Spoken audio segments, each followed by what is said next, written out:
really from TV shows and from media, it looks like everybody is both best friends with each other and has like a best friend group dynamic. And I have, at least I have not personally really quite experienced that yet.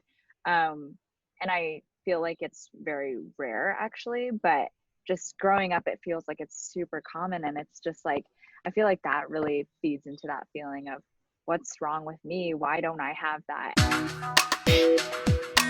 Hey everyone, welcome back to another podcast episode. And this time I have my friend Vivian, who is, I guess, another one of the people who I met in a strange way. Or I don't know if the way that we met is strange because we met through summer camp in like middle school, but I guess it's strange that we've stayed friends up until now, way past graduation. So it's been many, many years. Vivian, thanks for taking the time. Thanks for having me. So I wanted to start with the beginning of our friendship, which was like our summer camp days. Yeah. We're like in middle school, we took a writing camp at Stanford, EPGY, which was lots of fun, so many memories. Yes, And good okay, times. I wanted to ask you something, and if it turns out we don't have much recollection of it, we can just skip to our next topic. But do Okay. you remember the essay that you wrote when we were in summer camp Oh, that summer? uh, I don't know if I do. Did we have to write a story or was Maybe it, we wrote multiple things, but what I remember is you wrote something about popularity, and did I? it was really interesting to me, but I can't remember exactly what it was. I kind of wish I knew. I don't. But yeah, I remember we talked about like ethos, pathos, logos, Mhm. and I wonder if the essay had something to do with one of those, but I don't remember anymore. You wrote something about popularity, and I just Hmm. remember at that age, I was like, wow, that's so profound. And I can't remember exactly what like the punchline was, but for me, I was Mhm. like, I was not a popular kid, and I read that and I was like, oh, this makes me feel like so much better. I'm glad. Yeah, I feel like I probably just thinking back to that time and probably how I things I was thinking about when it comes to popularity. I think we were going to be freshmen in high school when Mhm. we went into that camp, either freshmen or sophomores. So it was probably top of mind for me and just thinking about what it means to be popular or how what it means to fit in. So I don't doubt that that was something I was thinking about pretty frequently, Yeah. probably. Okay. So let's talk about friendships. And this is something you brought up with me like a couple weeks ago after you watched my podcast episode with my best friend. Yes. And we were talking about friend groups. Mm. If you can like recap quickly, what resonated with you? Yeah, I feel like it really resonated to hear about sort of the different dynamics between you and your friend of how you both have had friendships. Because I think for me, I've always growing up, and I feel like just through media and things that we see, it seems it seems like the natural and the kind of perfect type of friendship is to have these different um, sort of big groups of people that act like families that know each other very intimately and are sort of the same group of people that you go to over and over again for all of this, for anything from adventures to like really personal conversations and such. And so I think I've just had that in my mind as sort of the ideal dynamic, between friends. And listening to you talk with your friend and hearing about different kinds of dynamics was just really resonated with me, because the way that I think I've made friends growing up and even now, most of my friendships I'd say are these individual connections that I've formed. And as a result of that, it's really nice because I have connections like you that I met at a summer camp when I was in like middle school or high school. And so all of these different connections, but people who don't necessarily know each other that well, or people who don't spend time with each other. So I may have friends who know one another and see one another, and mostly because they both know me, but not necessarily are actually friends themselves. And I think I've always felt that I've craved that kind of group connection. But what I've seen is that I've tended to just gravitate more towards these one-on-one connections. So just trying to see I'm starting to realize that there's all these positives to both. But yeah, that really resonated with me. And I think I don't hear that talked about a lot, honestly, just in general. And so it was cool to hear you guys talk about that on your podcast. Yeah, it's crazy. I still feel that way a lot, even though I've like largely come to terms with the way that my friend dynamics work. But Yeah. whenever I see like any of my friends, I guess, on Instagram, and they're like hanging Yeah. out in a group of people that they normally hang out with, I'm like, oh, there's like a pang of jealousy. And I'm like, why Yeah. don't I have that? Right. Yeah, exactly. I totally relate to that. I've honestly thought about just quitting social media because I feel like that's part of the issue for me is that, and I guess I've always heard, social media is the highlight reel, and I try to remind myself of that. But yeah, it is those kinds of moments because I think outside of media and probably things that I've been told, I feel quite fulfilled by all of the connections that I have because they are so meaningful individually. And then it's really when I see like TV shows like Friends or Sex and the City, and then on social media, that's when I really feel that same feeling, that same pang of jealousy. Yeah. Um, but yeah, so. That's funny. With the social media thing, like I wonder because we've both felt that. And Mhm. I'm sure I've like, whenever I'm with my friends, I will post it on social media and be like, oh, I'm with my Right. friends, we're hanging out. And even though the reality of my situation is like, I don't have that one singular friend group that I do everything with, I Mhm. wonder if on the outside it might look like that to somebody who sees it. And if we don't Yeah. talk about it like we are right now, if it's like, Yes. oh, well, everyone else has this group of friends. Yeah, totally. I think that's why I really appreciated listening to your podcast because I just felt like this is something that doesn't get talked about a lot. And I think in general, sometimes the feeling that I was having because of in my mind sort of idealizing a certain type of dynamic and then finding myself in a different one than the one that I had sort of perfected in my mind led to a lot of feelings of loneliness at times. And I think um, just hearing that other people have found themselves in similar situations really helped with that. And I feel like it's one of those topics that's really hard to talk about, especially as an adult, just talking about friendships in general. It's kind of, Mhm. it seems like a little bit like, have I, for whatever reason, I don't know why I'm still thinking about this or struggling at times with this in my mid 20s. And so it was really nice to just hear that different dynamics do exist and there isn't anything that's wrong or right about any one of them. It's just different. And so, Yeah. um, Yeah. yeah. Have you talked to any other friends about it? Because I can totally see why it's weird to talk about friend dynamics, especially Mhm. with your friends, because they're Yes. a part of that dynamic.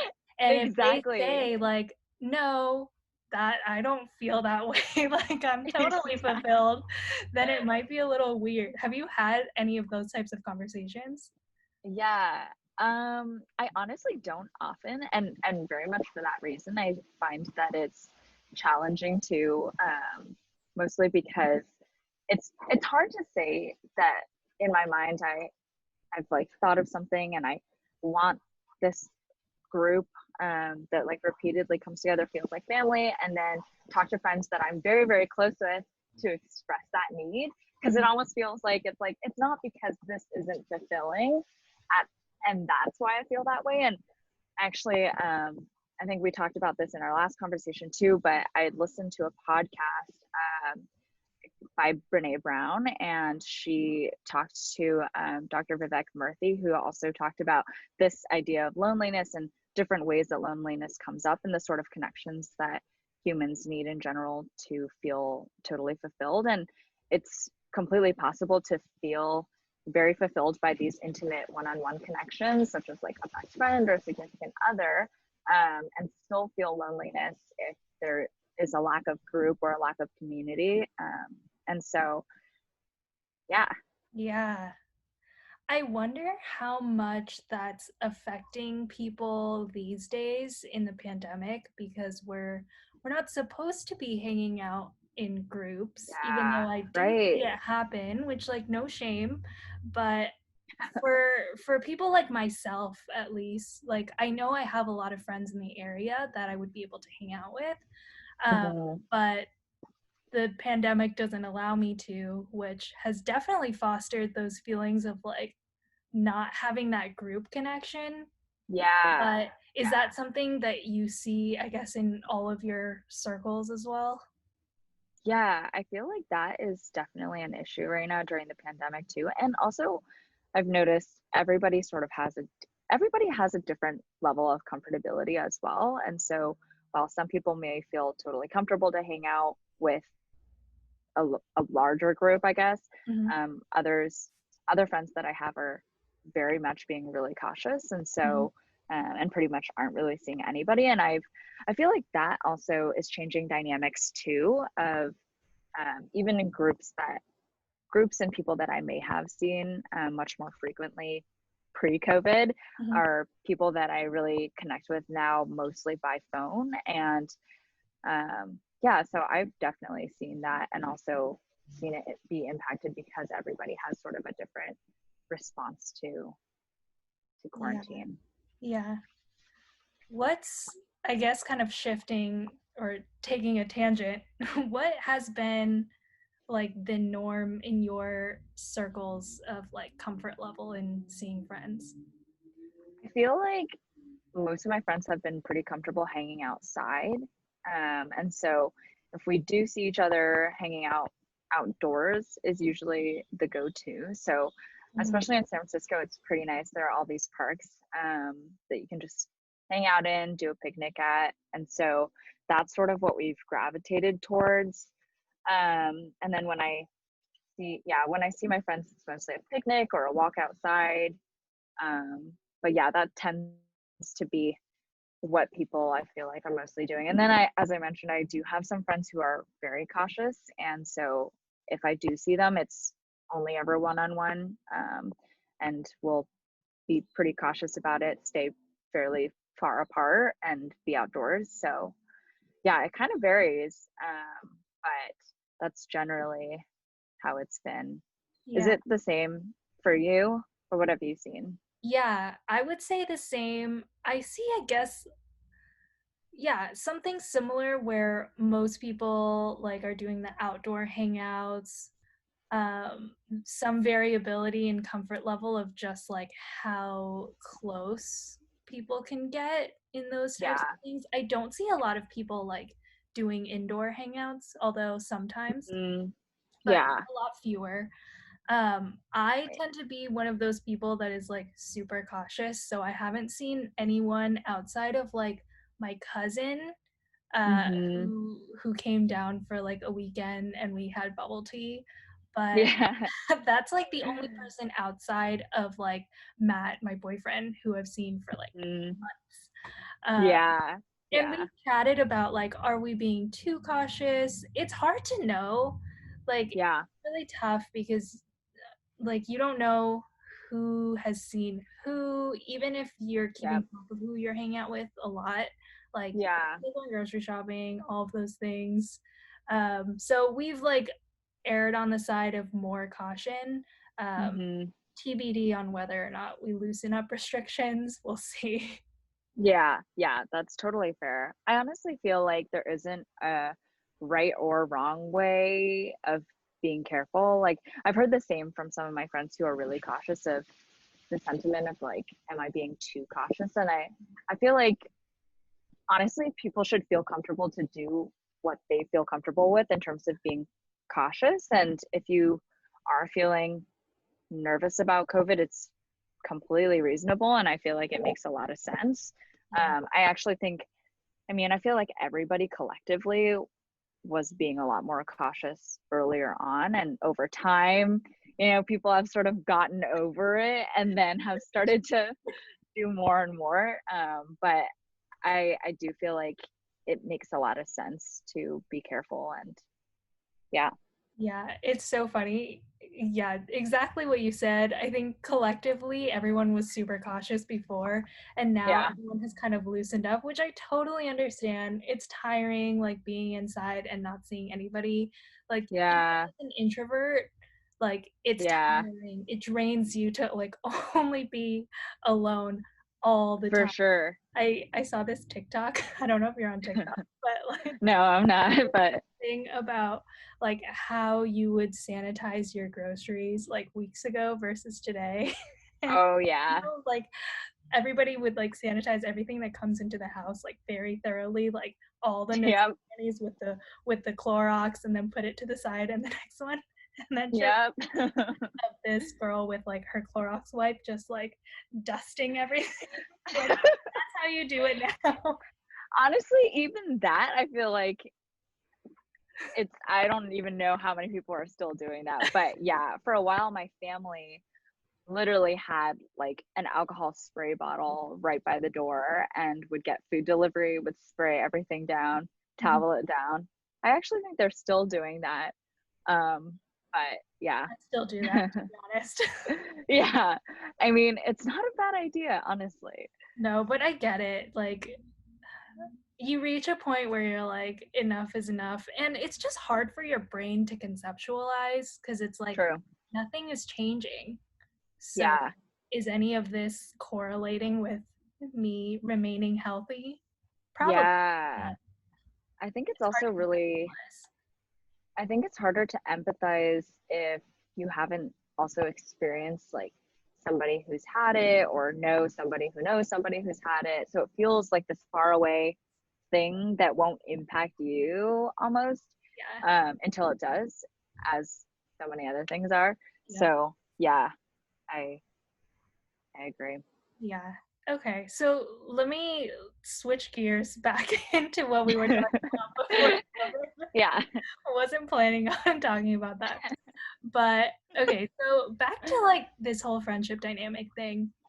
Yeah. And you and I both have like these individual friendships that we find really fulfilling, but maybe Hmm. friends don't, not that they don't get along, but they're not really friends with each other without you. Yeah. Have you ever Right. had success, I guess, in bringing friends together, or any instances where you tried to do that? Yeah, definitely. I feel like I try to bring my individual friends together in many different situations. I don't know. It's tough though, because I feel like some of my friendships are people that I've known since I was in high school or middle school. And so introducing them to another friend, it's just like that newness is different. And so even if they may get along, just the fact that they haven't known each other that long, and may not have other opportunities to get to know each other better, makes it challenging. So I feel like what happens is not that my friends don't necessarily get along well with one another, but that there aren't as many opportunities unless I'm also involved to continue to foster that group. Mhm. And so, yeah, I'm trying to think if I've had very concrete success with doing that. And I feel like the times when it has been more successful, it just happens to happen a bit more organically, I guess. Um, yeah, I don't know if it's actually been super successful when I've tried to sort of like push people together. Yeah. Um, Not because they don't get along, but mostly because of that frequency. So, I feel yeah, the same. I think it's tough at our age, and maybe it's different yeah, now that like we're in a pandemic because there's not a lot of social gatherings. But I yeah. think before that, it's tough because we're all like all of our lives are so fluid, and even like one-on-one friendships, it's hard to Hmm. up and Yeah, get FaceTime, let alone yeah, a lot of people. So yeah, I can see, and I know from like my own life why that's difficult. yeah. and like why that doesn't happen very often. Yeah. In terms of like groups and stuff, I wanted to talk a little bit about like female friend groups, which Hmm. we talked a little bit about before. Yeah. And I think we touched upon how it was like there's this dynamic of like we know that at least for me, my female friendships are like the most fulfilling, like soul filling, best relationships that I have. But I also Yes. know that like female friend dynamics can get a little bit dicey. What are your thoughts Yeah. on that? Yeah, for sure. I totally agree. I feel like the thing with female friendships is that you can get so close with people that it almost in some ways starts feeling like a relationship with a sister where it's a little bit like some pettiness can come out or some like I just feel like it makes it easier to um because of that comfortability with one another to have a little bit of tension here and there, and like you would with a sister. At least that's what I've noticed with some of my friendships with girls. And then in dynamics, in group dynamics, I feel like that's exactly what can happen is I feel like what I found to be challenging is that in groups of girlfriends that I've had, people inevitably are closer to maybe one person over the others in the group, and that happens in like all these different pockets, and so that creates some tension. I've definitely noticed that to be something that I've seen in not just like one of the groups that I've been in, but yeah, and so that's definitely come up. And yeah, I honestly think that's probably the main thing that tends to happen. And then that, and then just like sensitivity around because of that closeness, some things may be talked about between like some people in the group and not everybody in the group, and just like figuring all that out. So Yeah. those are kind of some of the things that I've seen. It's so funny that you mentioned that because I feel like what we were talking about in the beginning, like Friends, the TV show, uh, Yeah. and to be honest, I haven't watched Sex in the City, so I don't know what the dynamics is. But like Yeah. in these, in like popular culture, you don't see all of the like little dynamics. Like everyone Yep. is magically friends with everyone to an equal degree. Do you feel that Yep. way? Or are there Yes. examples of like media that I just don't know about? Yeah. No, I completely feel that way. And I feel like that's why there's this skewed perception of what sort of that group dynamic should look and feel like. Mm. Because really from TV shows and from media, it looks like everybody is both best friends with each other and has like a best friend group dynamic. And I have, at least I have not personally really quite experienced that yet. And I feel like it's very rare actually, but just growing up, it feels like it's super common. And it's just like, I feel like that really feeds into that feeling of what's wrong with me? Why don't I have that? And it's like, because it's kind of impossible, but it doesn't feel that way when you're constantly being fed that Yeah. through things that you're watching. But yeah, I don't know if I've really experienced that quite in that way. I think maybe the closest thing that I've experienced is a group of family friends that I had growing up. And that was mostly, I think, really because it felt more like sisters and brothers than it did friends, even. And so, in that way, I feel like there was less focus on who was close to one another, or I feel like that dynamic just didn't exist as much because it just felt like an extension to my family. Um, but yeah, in my adult life, I feel like it's rare to not have that come up in some way, shape, or form. Yeah. That's interesting. Why do you feel like that dynamic isn't there with like family friends? Yeah, I don't know.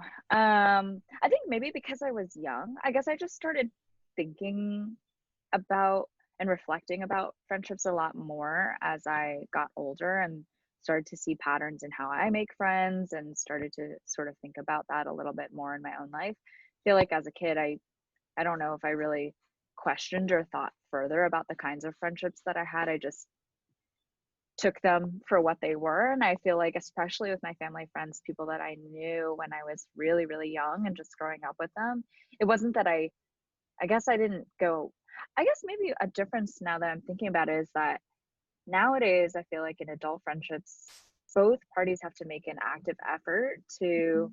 see each other, to keep in contact. Whereas growing up, like we'd see each other every other week because our parents were together. And Right. so It's I feel like it was kind of just the natural way of things. Like we were all sort of together and it wasn't like two of us were going to go and hang out way more than everybody else and stuff. So I feel like that probably played a part in it and just feeling like we were this community rather than like a group of individuals that were choosing every week to come together, I guess. Yeah, yeah, that makes sense. There's no like Yeah. inequality because everybody's kind of seeing each other an equal amount, which is based on Yeah. schedule. Yeah. Huh, Yeah. interesting, interesting. Yeah. Something else I was thinking about is like, I wonder how much of this can be chalked up to like a guy girl thing, also. Mhm. I mean, we're both girls, so we don't have the knowledge of like what the male friendship dynamic is. Yeah. From my observations, I feel like that's less of a concern in male Mhm. dynamics. I don't know. What do you? Yeah. Yeah, I would agree with that. Something that I've noticed as like a main difference between guy friendships and girl friendships, and obviously this is a huge generalization, but what I've at least seen in people that I know is that I feel like girls, we can meet up and just chat for hours over coffee or go on a walk and just talk. Whereas I feel like guys hang out and they're doing something. They're doing something active or they're like playing a game, but there's always something that's being done. And I feel like that dynamic makes it so that it's there. I feel like the puzzle pieces have to just fit together a lot better in female friendships in that way because we bond over like how things that we're talking about and like relating on a very very personal level in a lot of cases, Mhm. which isn't to say that doesn't happen in guy friendships. I just feel like that dynamic is a little bit different, because yeah, we can sit and just talk over coffee for a long time Yep. and don't have to be doing anything else. Yeah, that's so funny. Like one of Matt's friends, he Yeah. watched like my first podcast episode and said something and he was like, "I'm always amazed by how girls can just sit and chat for hours about seemingly nothing." And for me, like it's no brainer, right? Like I've Yeah. been doing this for years. I don't know what my female friendships would be without these types of talks. Yeah, It same. like it baffles me that obviously a generalization that guys don't do this, and like of course Yeah. there's some level of like toxic masculinity that has to do with this as well, Mm, and like yeah. not Yeah. being comfortable talking about their feelings. But Yeah. I always feel like with my male friendships, like with me and a guy, then we can do Yeah. the same thing as with Yeah. as me and any of my girlfriends to Right. an extent. They may not be able to relate on the same level, but we can still chat for Mhm. hours. And I feel like that's Yeah. mutual. But Yeah. two guys or like a group of guys, for example, I don't see that as often. Yeah, definitely. I would agree with that. But yeah, I think you're right. I do also find that one on one with a guy friend, I'm also able to just have these kinds of conversations. And I think you might be right about toxic masculinity and sort of what guys think they need to be like when they're around a group of guys, versus like individually with a girl. But yeah, I've definitely noticed that to be a difference. Yeah. I'm also trying to get to the bottom of like these dynamics of friends friends in a group being closer, like two friends being closer than like everyone else in the group. Mhm. And like, I don't know exactly. Like, I wonder how this happens and like how do Mhm. people feel less shitty about it? Because it Yeah. causes a lot of not drama, although it can cause drama, but I think on a more real level, it just makes people feel not good. Yeah. Yeah. I I totally hear that. Yeah, it's it's a good question. I think in a lot of ways it's sort of inevitable. Like it's inevitable I think that in a group you may find that you tend to click best with somebody or that you gravitate most towards one person or a few people.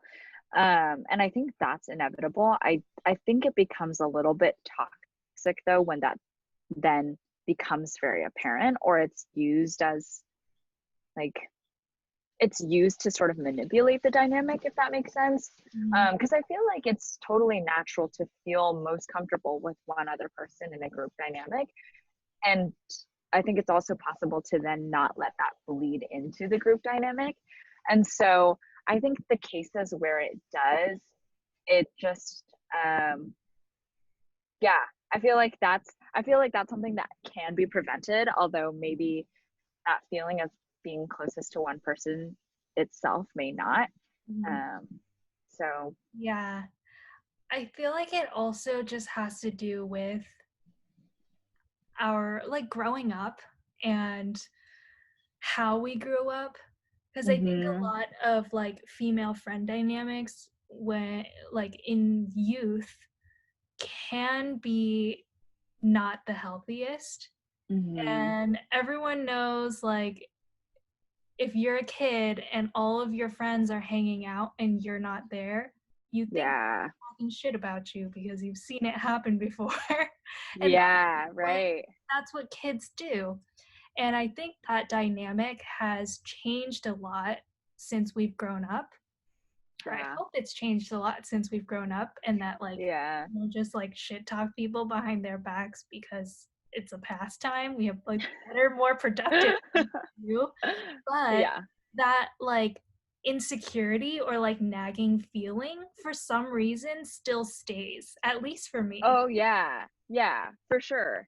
I feel like it's funny because I feel like growing up, there's a lot of, and it kind of goes back to what you mentioned at the very beginning of this with the essay that I'd written.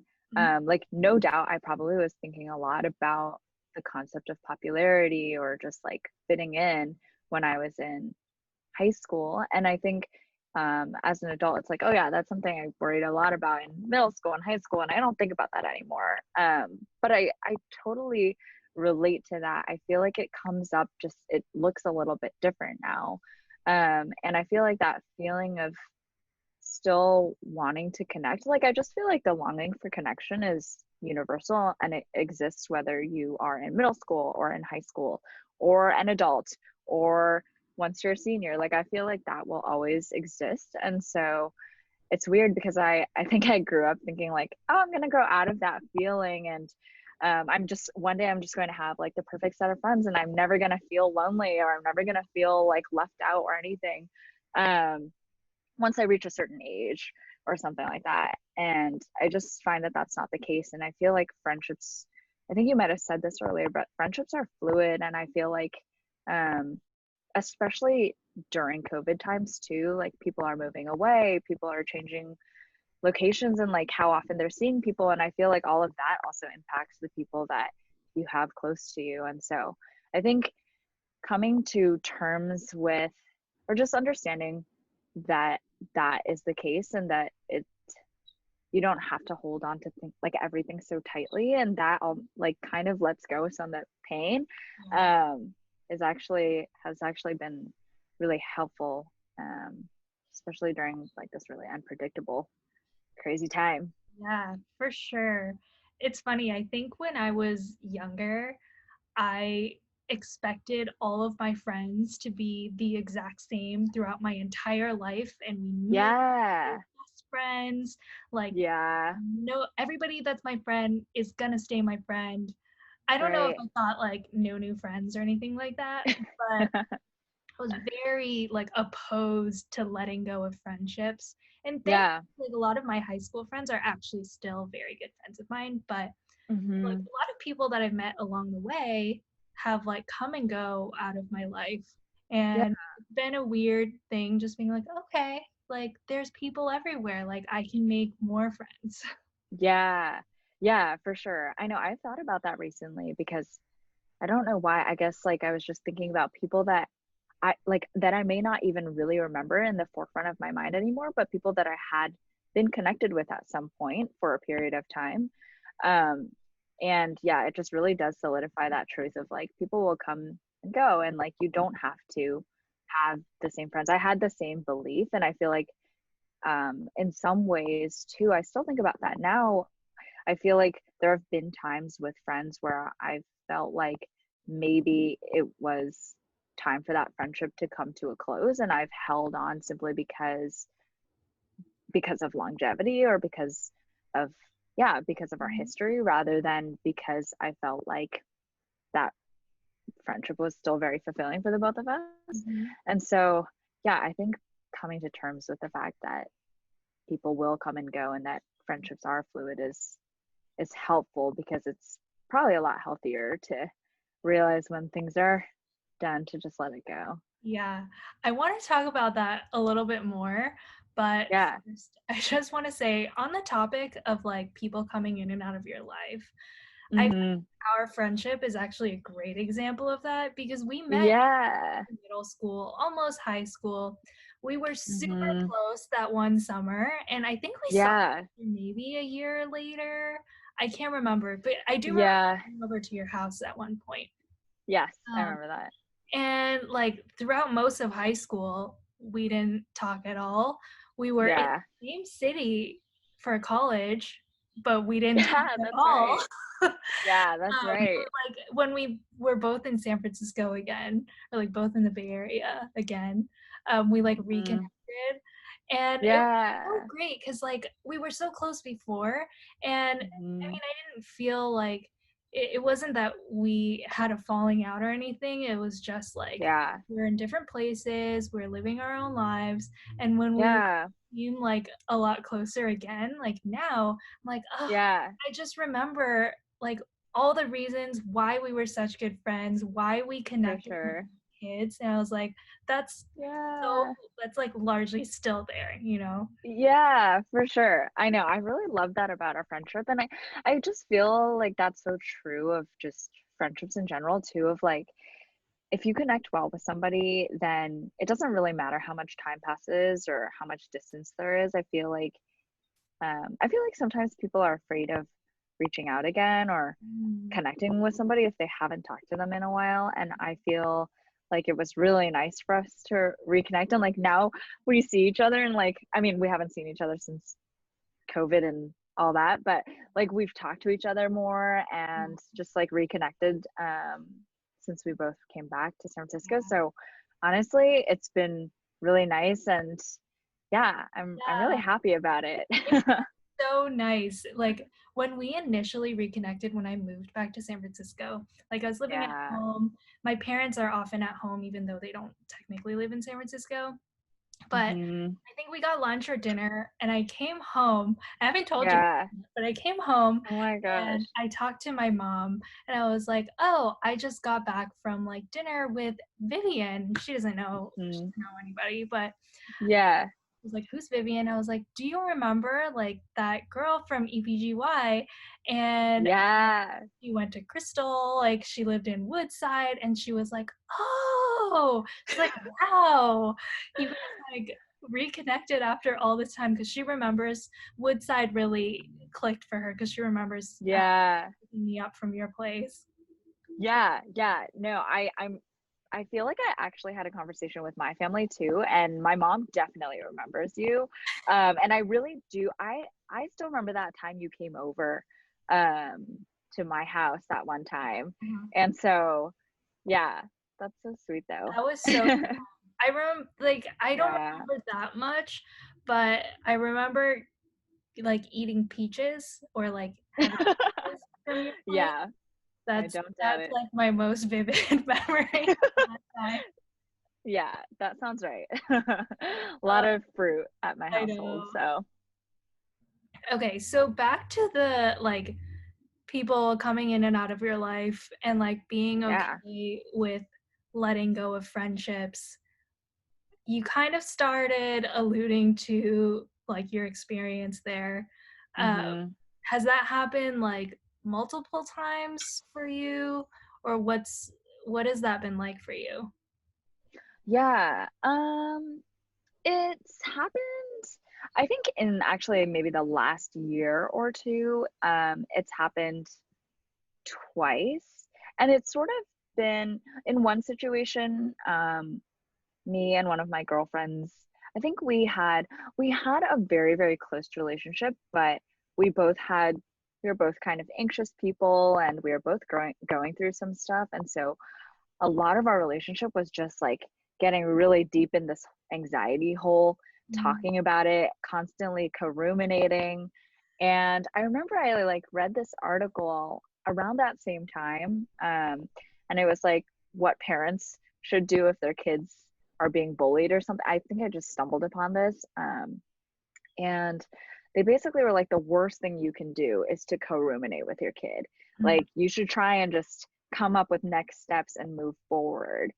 And I think both of us realized mutually that we kind of were feeding into each other's anxieties and sort of like not intentionally at all, but egging it on in some ways because we mhm, constantly were talking about it. And that was the main thing that kept us close. mhm, And so we actually just took a year of completely not talking, not hanging out, and reconnected last year. And it was so much better when we talked again. And it was actually really cool because I feel like both of us um, kind of figured out what was going on with our own anxiety and our own lives. And it took taking a step back and almost like, I think in some ways I was terrified at first because I was like, but this person, like I tell her everything and she knows so much about me.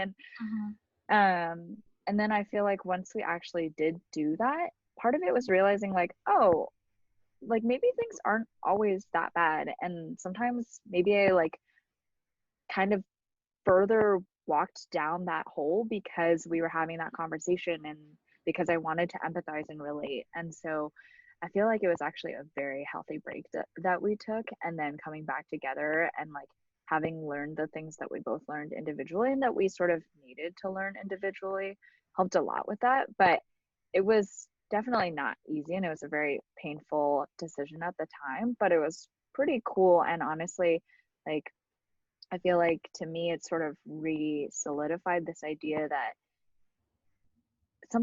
I feel like something can work. Any kind of relationship, whether it's a friendship or a relationship with a family member or with a significant other, I feel like sometimes it is just about where two people are in their lives that makes it work or not work. And it's not necessarily about any one person individually, but just the way that the fit is happening. And so I think yeah, I really learned that in that friendship, and I'm glad that we were able to make it work. But for a year there, we did take a serious time apart from one another, and I feel like it was necessary. I don't know where we would be today if we hadn't done mhm. that.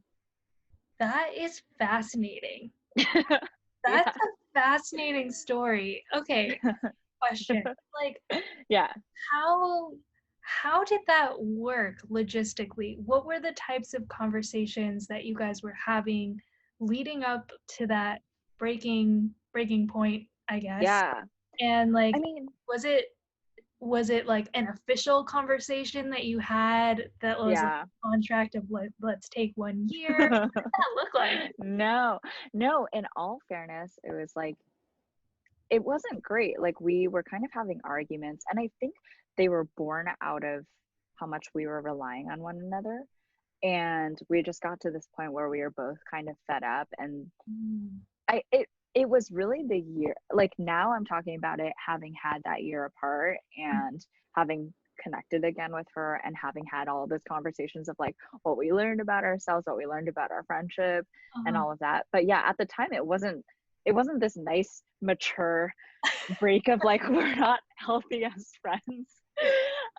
It definitely was tumultuous at the time and it was frustrating. And that's why I say it was like painful because I feel like it wasn't a concrete decision of like, hey, we're going to take a year break and like learn about ourselves. It was really more of like, this is not working. I don't know why it's not working. It's just not working. Mm. And so yeah, and then at that point we just stopped talking and it wasn't actually clear that we would talk again. Um, but yeah, about a year later, I can't remember why. I was thinking about something and I was reminded of her. And like, she's one of my friends where I feel like we get together and we're just constantly laughing, which is why I felt like we had strayed so far from how we had become friends. And she also lived in the East Bay, so I just didn't see her as much. And so our conversations were mostly over text or by phone. Mhm. And both of us were going through like some kind of crazy stuff that was sort of similar and like there were these weird parallels and I think it didn't help at all that we had that plus just like a heightened state of anxiety. And Yeah. so about a year later I just like yeah I thought about her for some reason and then reached out and then we like reconnected and then we had that formal mature conversation of like all the things that we'd learned, all the things that we'd realized, but it wasn't, I think we couldn't have had that until that point. And I had actually at moments before then thought about saying something or thought about reaching out because I did miss her, but I didn't because I just wasn't sure if it was the right time yet. And Mhm. so when I did, it like we were both in a place where we were good to reconnect, and then we did, and like now we're great friends again. But yeah, it's crazy now to think about it because it's over a year now that we reconnected, and it was wild. That's so crazy. Yeah, I was Yeah. I was thinking as you were telling the story earlier, and I was like, wow, how did they even come to that decision to like take a break No. from each other? Yeah, no, it wasn't. That would have been really I impressive. But It would have. you mentioned that like it wasn't really clear at the time if you guys would ever really talk again. Hmm. Was there like a clear breaking point of explicitly like we're not talking, or did it just kind of like Hmm. phase out after the arguments? It kind of just faded out. We never explicitly said that we are not talking anymore. Um, yeah, there wasn't there were some arguments, but it wasn't like this very angry just yeah, like end to everything. Mhm. Um, it was just like these conversations that we'd had, and I think a lot of it had to do with the fact that we were both going through this stuff. In some ways, I feel like there was this emotional dependence that developed over time. And that's exactly the dynamic that I think we got out of by taking time apart. Because in some ways, like going through stuff and like constantly telling each other, constantly updating each other, and like staying in a negative mindset about it, I feel like was both a crutch and like the same reason why we were staying in that mental place, if that makes sense. Mhm. Um, and so, yeah, so it wasn't like this complete break that happened. It just sort of all bubbled up and over into us not talking. And then I feel like neither one of us reached out. And I don't know, I guess like in retrospect, I feel like we both just kind of knew that our relationship dynamic had become sort of unhealthy or Mhm. not helpful anymore. And I didn't really know exactly what she was thinking because we weren't talking. But when we did reconnect a year later, we talked through all that. And it was pretty crazy that we sort of both ended up thinking and realizing the same things individually and apart. Yeah, So, that's so interesting. I actually think that dynamic of like egging each other on is quite mhm. and Yeah. I've experienced it not to the extent of like the story that you've just told, but like I'm Mhm. also a very anxious person and I think like Hmm. anxiety is just like a common affliction of our generation. Oh, yes. Yeah. And I find that like having people to relate to that is like really comforting, but at the same It time, is. if you develop that common interest, it almost feels like Mm-hmm. you can't talk about anything else in that Totally. friendship. And Yeah. I'm making a parallel here that I don't know if it's right, but for some Hmm. reason this like came to mind where like Yeah. students, like let's say if you're in like middle school or high school and you have like a group of friends that like ditches class, you don't study, you almost feel like you Hmm. have to do that in order to Yeah. be friends with these people, or else like Yeah. or else you're not going to be friends anymore. Your common interest is gone. And I've definitely Totally. felt that with like anxiety and things like that. Yeah. Yeah. I know. Anxiety is just, it's a trap, and it's a contagious trap. It is. Um, It's crazy actually how these like mental illnesses can be contagious. I didn't think it, hmm. but, and this is like not something that I've talked about a lot or even thought about a lot. Um, Yeah. over the last couple of years, I've come to the realization that like I may have transferred some of my anxiety to my boyfriend. Like he How caught so? at some point in time, maybe not anymore, but there have been points in Hmm. time where I'm like, I used to think like that. And I've since like grown out Hmm. of that thought pattern, but somehow you've inherited it. And I don't know. I think that's also just the nature too of like, yeah, being close with somebody and starting to see things from a similar viewpoint. So, yeah. Yeah. I hear that. Yeah. I mean, there's that like saying that you become like you're the product of the five people closest to you. So I guess it makes Yeah. I never thought about it that way, but if you think about like, oh, mental health is contagious, like mental illnesses are contagious, that sounds Yeah. kind of ridiculous, but I guess it's true. Yeah. Yeah. Yeah. I thought what was really fascinating about all of that was just like, and it really was sparked by that article that I read, but just the idea of co-ruminating. And I feel like that, to your point from earlier, it can be comforting, but then it can also, it's like a double-edged sword. I feel like it's comforting to a certain extent, and then there needs to be some kind of action or like walking out of that. I've noticed sometimes that happens for me is like when I start to do that, it's like I just hop on that thought train and I kind of just like go around in circles and I'm like thinking the same few thoughts just constantly on repeat. And it's not helpful. And I feel like what I need to do is just like snap out of it and like pack my bags and get off the Yeah. train. Yep. um, but I feel like in those kinds of friendships, sometimes what you do is like you get on the train together, and then it's like you're just riding around on a loop. Yeah.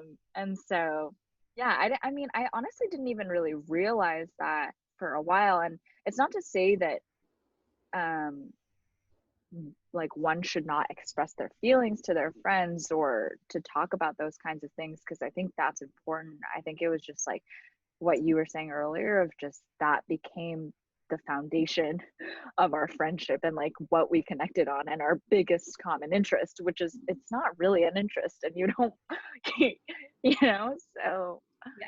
yeah. For sure. I think like it's a tough balance to strike as a friend. And of course, if you're going through the same things, it's even harder to like hop off the train. But Yeah. to have a friend that like listens, understands, and like can do a little bit of like co-ruminating to the point where it's just like empathizing. But then Mm-hmm. there's a point where it's like, okay, now stop, how are Yes, we gonna get off this train? How are we gonna like move forward in life rather than just like staying in a negative space? And exactly. it's a tough balance to strike as a friend, I think, because you have Yeah. to be able to feel out like when somebody needs empathy, when somebody Yeah. needs to just like be heard, like vent and like, oh yeah, that Mm-hmm. sucks. And when to like pump the brakes and be like, okay, now this is too much. Yeah. Yeah. And in a lot of ways too, it was, I think what happened between me and my friend had a lot to do with where we were individually at too.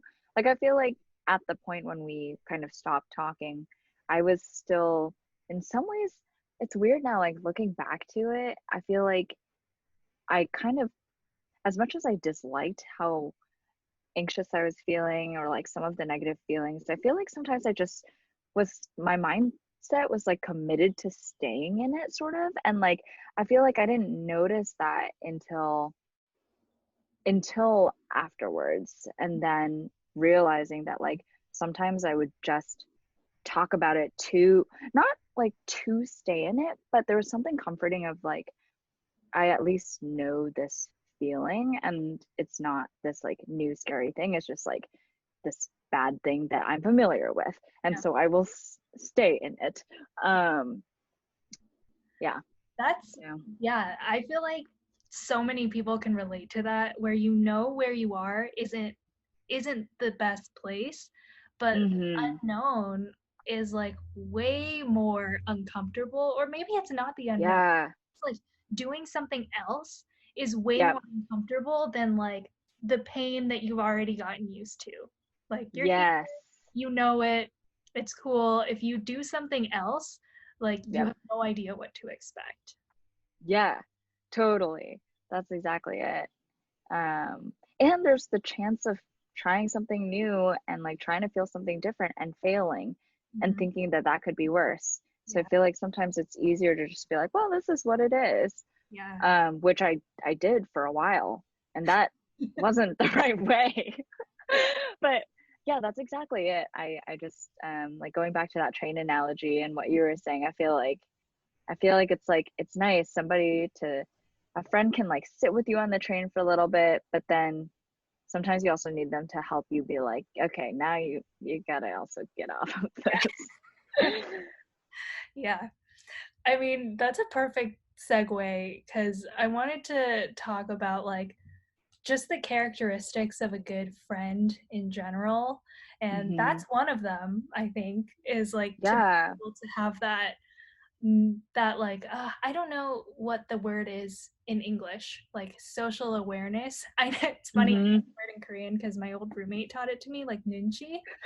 I think it translates to like this good social awareness of knowing like okay, Yeah. this person needs this at this time, but Yeah. also knowing when to like pump the brakes. But I guess the Yeah. question that or the topic I want to talk about is Mhm. like what other characteristics have you found to be like great characteristics of a friend in like all of your multitude of friendships? Yeah. Um, yeah, I think that's a really good one. Like I find that a common thread in my friends is this ability. What I've found is that like with all of my friends in some ways, I can connect with them very on a very personal, deep level and have conversations for hours.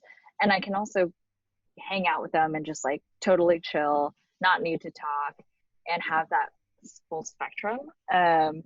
And so I think part of that is like is that social awareness as well. I'm trying to think of. I think what's made what's made me feel very close with people is this ability be and to experience someone else's vulnerability. Like I feel like Brene uh, Brown. I love Renee. Yeah, me But too. yeah, I feel like that just thinking back on what's made me feel very connected with people in my life is when they feel when they feel comfortable to share things with me that I feel like maybe they wouldn't share publicly or they wouldn't share with a large group of people. And honestly, this kind of goes back to what we were talking about earlier and like the types of friendships that I find myself having more and more of. And I think it's because of what I value in a relationship. I really like that deep connection where we talk about things that are very personal and get into some hairier topics. And Mhm. what I feel like that just comes up so much more naturally in a one-on-one setting and much less so in group settings. Um, So Absolutely. that probably explains a good reason of why I I mean, feel that way. I'm like 100% the same, which may speak to why like we both have this similar friend dynamic in our. Yeah. But it is hard for that stuff to come out in a group setting. Yeah. It can, but like yeah, it's just so much more natural for vulnerability to come out in a one-on-one setting. But I do Hmm. find, and like Brene Brown talks about this in her books, that there's like there's like true vulnerability, and there's also, I don't know if she Hmm. for it, but like a kind of fake vulnerability where you Yeah. like, tell these like horror stories or like whatever that like Right. kind of seems vulnerable, but you would just tell it to everyone. And I've Yeah. had that Right. experience in my life where like I kind of feel connected to somebody, but then they Hmm. show that kind of similar behavior in all of their relationships. And I thought Yeah. like, it made me feel like, oh, I had earned it. But then, Yes. That's oh, what's sacred never mind. about it. Yeah. Yeah. No, exactly. Like that doesn't work. It needs to be something, it needs to be like a true connection because someone has felt comfortable to open up or vice versa. Um, but yeah, exactly. It's like I forget what it's called, but I guess it's like story vomit. Mm. Um, Yeah, that's a good one. yeah. Yeah, yeah, that doesn't work. It almost definitely always backfires. Yeah. The thing is, like, I've spent a lot of time thinking about that because for me personally, I feel quite comfortable opening myself up and being vulnerable in a lot of different Hmm. situations. And I Yeah. always think to myself, like, am I just story vomiting? Like, is this not genuine? Mm.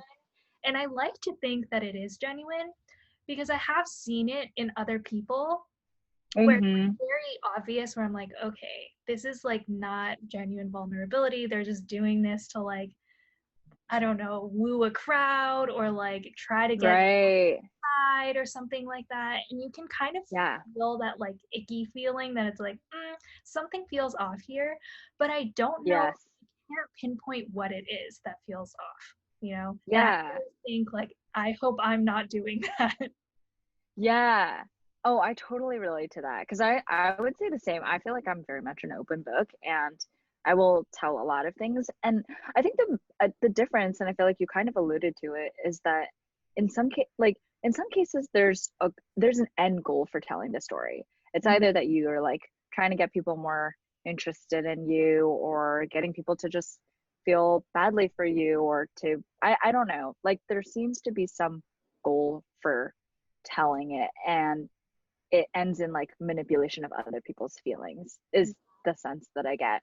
um Versus like I feel like there are times when naturally something comes up and like in a topic of conversation and it's related to it and it just comes up and it isn't because it's a sob story or something where someone is really like it's not that somebody says it to be the victim of this thing, but more as like a way of relating. And I feel like that's really different from talking about something with an end goal of changing how somebody else feels about them. Yeah. Interesting. You articulated that very well. About it that way. That bugs me a lot. Um, Yeah. and you know, like when you see something that you don't like in somebody else, for me, that's Mm-hmm. always a reflection of like, oh, I'm doing something wrong myself. Because like you see Mm-hmm. what's wrong in other people, that's wrong in you. And so whenever I get that icky Mm-hmm. feeling, I'm like, oh, when have I done that before? Because I feel like I probably have. But that's just like great self-awareness because I feel like a lot of people might have that feeling and not know where it's coming from and it just like passes off as judgment on others without also doing the work to understand it in oneself. So I think that's great. Yeah, I think it's something that I've been working on, and when I heard that for the first time, and I don't know Hmm. where I heard it from, although years after I heard it, I saw those like Lululemon like packet or like zipper things that they used to give Uh-huh. when you had bought something and that was where they put the receipt or like a gift card. Uh-huh. Okay. It's on all of their packaging, like the red with the white lettering. And they had one Yeah. quote on there that was like, oh God, I can't remember it, but something along the lines of like your judgments of other people or like what you don't like is a direct reflection of how much you like yourself. Something quite convoluted. And I read that for the first time years ago, didn't understand. Yeah. After I made this realization of like, your view is like kind of a mirror of yourself. I saw Mm-hmm. that and I was like, wow, that makes so much sense. This is so profound. Yeah, no, seriously. Some honestly, those Lululemon bags have some real wisdom on them. I remember I never really read it that closely, but the times when I have, I'm like, I think it's gonna be some like live, laugh, love type quote. And they're not. They're like very meaningful and they deliver some serious wisdom. Um, I have to but yeah, read them again because that's the only one that I remember quite clearly. yeah, But yeah, that was yeah, funny. I would just bring that up. yeah, yeah. No, I think that's so true though. Yeah, it's it's again like another yeah, it's just this weird thing where you're like both feeling kind of annoyed or irritated by something someone else is doing and then it like doubles on itself because you're like, oh no, it's because I'm also like I see some of me in that. So yeah, yeah, I It's so totally crazy. hear Like that. hearing that at first, I feel like the gut reaction is like absolutely not. Like of course I'm not like that because I don't like it. Mm-hmm. So I would never be like that. But the more and more Mm-hmm. I thought about it, even like the most ridiculous examples of people who look nothing like me, nothing like me, I Mm-hmm. found something about them that annoyed me and I would really think about it, I was like, wow, that's actually really true. Like I had one person who I barely interacted with, and I Mm-hmm. just found him like quite talkative and annoying. Mm-hmm. I was like, oh, this guy doesn't know when to stop talking, Mm-hmm. like no social awareness, etc. Mm-hmm. And I was like, oh well, shoot. I think I've done this before on a number of occasions. Oh, well, honestly, too, though, like, I feel like what's hard about it is that you, or like, not you as in you, but like everybody just knows themselves inside and out. And like, you can't lie to yourself, you can't hide anything from yourself, which is both good, but it also, in those situations, I feel like I mean, in some ways, you can probably see yourself in so many different people then like what you were saying, they don't have to look like you, they don't even have to really act like you, but there's going to be things that you'll find about yourself in others. And so like I guess in some ways that can be bad, as in like you recognize something that you dislike about yourself or maybe something that you want to change, but in a lot of ways too I feel like it can be positive where you're thinking like this thing, like maybe somebody is behaving this way because of this feeling, or like sometimes I see things and it's like, oh, I did that and it was because I felt this way, which doesn't necessarily justify it, but it makes it at least easier to understand why someone may be behaving a certain way. And so yeah, I think it's it's also like another way of empathizing in some ways too. Yeah, absolutely. I think it's a really valuable tool. I both on the self-awareness aspect, especially Yeah. because you would never relate to the people who you think are annoying or you don't like in some way. But Yeah. for me, once I made that realization, I was like, these are the things I should pay attention to the most. Mm-hmm. They're like the blind spots that I have. But to your For point, sure.